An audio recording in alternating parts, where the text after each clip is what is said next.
जी अस्सलाम वालेकुम रहमतुल्लाहि वबरकातुहू। फ्रेंड्स कैसे हो फ्रेंड्स, सलामत रहो जहाँ भी रहो। तो फ्रेंड्स आज आपके सामने एक कटरपिलर की मशीन है, व्हील लोडर है 966H। ठीक है, बहुत सारी मशीनें हैं व्हील लोडर की, बबकेट, जेसीबी, तकरीबन बहुत सारी कंपनियों की ये मशीनें होती हैं। ठीक है, ये जो आपके सामने मशीन है व्हील लोडर भी इसको बोलते हैं और शेवल भी बोलते हैं।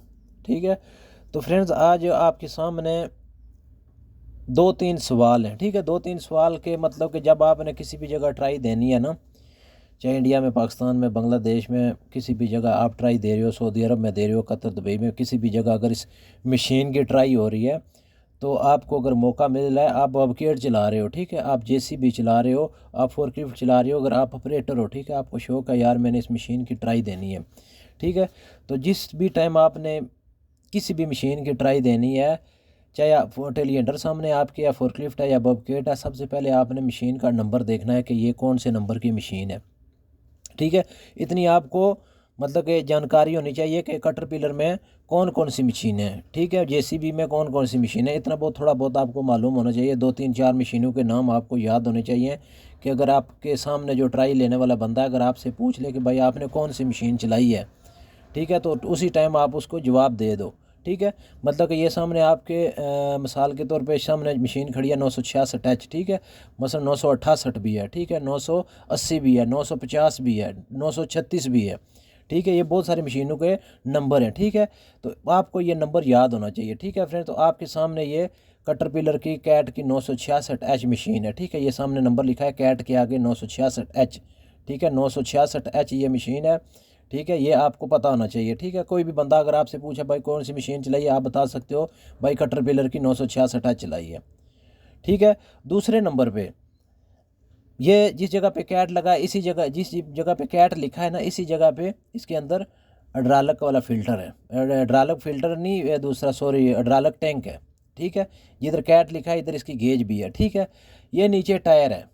ठीक है, कैट के नीचे आपको पीछे वाला टायर नज़र आ रहा है, इसी तरह इसके चार टायर हैं। ठीक है, टायर का एक नंबर होता है। पहले भी मैंने इसी चैनल के वीडियो अपलोड की थी, इसी चैनल के ऊपर। आज दोबारा मैं दोबारा वीडियो अपलोड कर रहा हूँ कि इस टायर का एक नंबर होता है, चाहे फोर्कलिफ्ट है, टेलीहैंडर है, जेसीबी है या शेवल है। ठीक है, इसका एक नंबर होता है, वो नंबर आपको मालूम मालूम होना चाहिए। ठीक है, कोई बंदा आपसे पूछ रहा है ट्राई वाला, भाई इसका नंबर क्या है, इस टायर का क्या नंबर है, तो आप क्या बताओगे, क्या क्या नंबर है।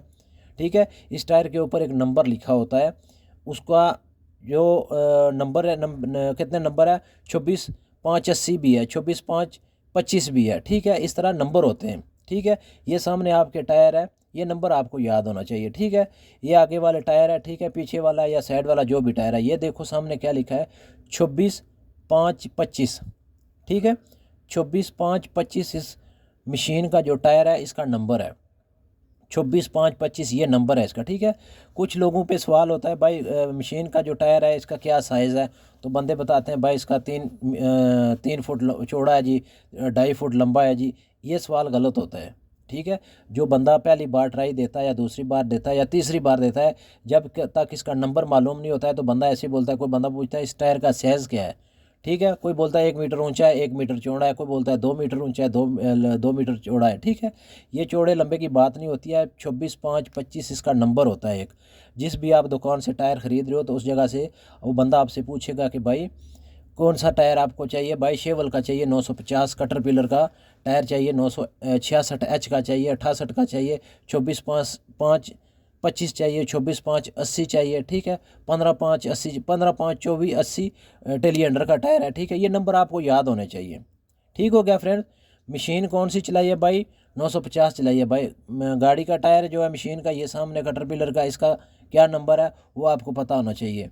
ठीक है, अड्रालक कौन सी जगह पर पड़ता है पता होना चाहिए। ये सामने इसका बाकट है। ठीक है, बाकट, कोई बंदा आपसे पूछता है कि भाई बाकट ये सामने रखा हुआ है शेवल का, छोटी बबकेट का, ये आप ऐसे खड़ी मशीन में कैसे इसको लेवल दिखा सकते हो कि ये बाकट लेवल में है कि नहीं है।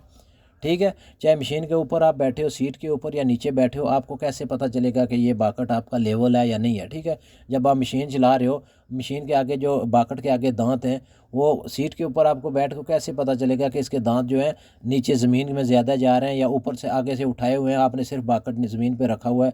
ठीक है, ऐसे ही लेके जा रहे हो। ठीक है, सबसे मैं अहम बात बताऊँ कि ये जो पट्टी है ना, ये वाली, ठीक है, ये लेवल में होनी चाहिए। ये पट्टी जो है या ये साइड वाली या दूसरी साइड वाली, आप सीट के ऊपर बैठो तो आपको नज़र आनी चाहिए कि ये पट्टी कितनी है, आगे से ज़्यादा डाउन है या पीछे से डाउन है। ठीक है, आप पट्टी बराबर करके आप सीधी मशीन आगे लेके जाओ, सीधी पीछे लेके आओ, आपकी जो भी मट्टी है रास्ते में वो पूरी लेवल हो जाएगी। कुछ जाते हुए लेवल हो जाएगी, कुछ आते हुए लेवल हो जाएगी। ठीक है, आपने टेंशन नहीं लेनी है, घबराना नहीं है, क्योंकि नया बंदा जो होता है ख़ास करके परेशान हो जाता है। ठीक है, ये पट्टी याद रखनी है, चाहे जेसीबी आप चला रहे हो चाहे शेवल चला रहे हो। ठीक है, बाकट के ऊपर ये दोनों साइड पे पट्टी होती है। ठीक है, ये पट्टी लेवल होगी। ये पट्टी जब आपने लेवल देख लिया कि ये पट्टी लेवल है, आगे जो दांत है बाकट के वो समझ लो कि बराबर ज़मीन पे रखे हुए हैं आपने। ठीक है, इसी तरह ये बाकट जो है ना आप ज़मीन पे रखो, ये दोनों साइड लेवल, मतलब एक साइड ये लेवल है, अगर ये नज़र आ रही है आपको तो ये देख लो, अगर दूसरी वाली साइड अगर नज़र आ रही है तो वो देख लो। ठीक है, आगे दांत आपके लेवल हो जाएंगे। ठीक हो गया, बाकट के जो दांत हैं आपके नहीं, ये जो बाकट के दांत हैं। ठीक है, ये मैं इसकी बात कर रहा हूँ। ये पट्टी दानू जब आप सीट के ऊपर बैठ के सामने नज़र आती हैं दानू पट्टी। ठीक है, एक देख लो या दूसरी देख लो, आपने इस पट्टी को देख के मशीन को आगे लेके जाओ, बाकट नीचे रख के। ठीक है, आगे में मट्टी का ढेर है, खड्डा है, कुछ भी है, वो जाते हुए मट्टी का जो खड्डा है वो भी भर जाएगा। वापसी जो है ना आप दोबारा बाकट ज़मीन के ऊपर रख के वापस इसको खींच के ले आओ। ठीक है, बाकट लेवल में होना चाहिए। आपको नहीं पता चलेगा कि बाकट आगे लेवल में है या नहीं है। जो जेसीबी कंपनी की दूसरी जेसीबी कंपनी की जो मशीन है ना शेवल है, ठीक है, उसका ऊपर एक लेवल लगा होता है। ठीक है, ये सामने सिलेंडर है ना, ऊपर सिलेंडर के ऊपर एक लेवल लगा होता है, उससे पता चलता है। ठीक है, ये जो बाकट है इसका मैं जो पट्टी बताई है, ये पट्टी आपको याद होनी चाहिए। ठीक है, ये जब आपको पट्टी याद होगी, जब पट्टी आपकी लेवल है, ये बाकट के ऊपर जो पट्टी है ये जब लेवल होगी तो आपका पूरा बाकट लेवल होगा। ठीक हो गया फ्रेंड, मैंने 2-3 जो बातें थी वो मैंने आपको बता दी हैं कि जब कोई भी बंदा आपसे ट्राई ले तो आप बता सकते हो कि टायर का साइज़ क्या है, बाकट लेवल कैसे है, मशीन का नंबर कौन सा है, मैंने कौन सी मशीन चलाई है। ठीक हो गया मेरे फ्रेंड, इसके अंदर 370-75 लीटर डीजल पड़ता है, 350 लीटर इसके अंदर डीजल पड़ता है। ठीक हो गया, इंजन ऑयल जो है इसके अंदर तकरीबन मेरे ख्याल में 32 से 35 लीटर पड़ता है। ऐसे ये चीज़ें वो आपको याद होनी चाहिए। ठीक है फ्रेंड, इंशाल्लाह नेक्स्ट वीडियो में मुलाकात होगी। अगर कोई चीज़ रह गई तो फिर नेक्स्ट वीडियो में को कमेंट करके पूछ सकते हैं, तो नेक्स्ट वीडियो में हम लोग बता देंगे। ठीक है, ओके फ्रेंड, इंशाल्लाह नेक्स्ट वीडियो में मुलाकात होगी। दुआ में याद रखें।